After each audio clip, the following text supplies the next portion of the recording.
Asan yung mga ka-jamming mo? Anong jamming? Kunwari ka pa. Jamming! Batak! Nagdodroga! Ano bang problema mo?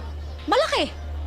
Kasi kayo, nagpapanggap kayo na mababait, pero ang totoo, masamang impluensya talaga kayo. Alam niyo ba kung bakit na-hospital tong si Mutya? At saka si Lulu at saka si Lala? Na-overdose sila, mga addict silang tatlo.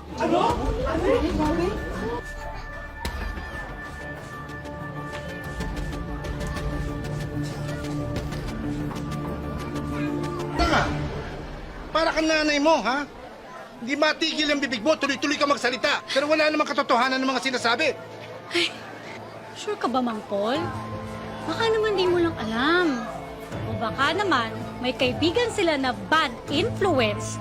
Kaya naman nadadami si Lala at Lulu. Lakas mo talaga no? Mas na kayo! Huwag ka nga alis, Missy.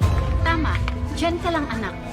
This is a free country. Pero wala kayong karapatang siraan ng mga anak ko. Puro kayong paratang. Wala naman kayong ebidensya. Anong wala? Pulis ang jowa nito ni Reyna, kaya alam namin lahat ang totoo. Kaya nasugod sa ospital ang mga anak mo. Tsaka yan. Pati yan si Mutya. Dahil nag-overdose sila. Kita mo? Mga addictos pala. Oh, kayo, ha?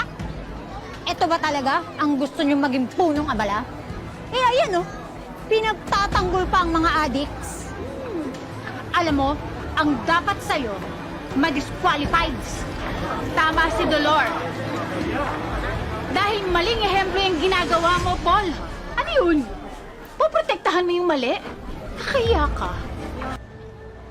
O yan na naman to, nag-aaway na naman ba dito? Para tayong pamilya, araw-araw tayo nagkikita. Parang hindi nyo kilala si Mang Paul, pati yung mga anak niya. Araw-araw mga kayong makain dito sa eatery niya eh. Sila mo, hindi nyo kilala? Ha? Alam nyong mabubuti silang tao, matitino sila. Matutulungin. Panigurado yung iba nga sa inyo, natulungan pa nila. Tapos ganito, may issue lang. Masamang tao agad yung tingin nyo sa kanila. Alam nyo, kaya hindi tayo umuudlad kasi ganyan kayo eh. Mapanghusga kayo eh. Magbago na kaya kayo?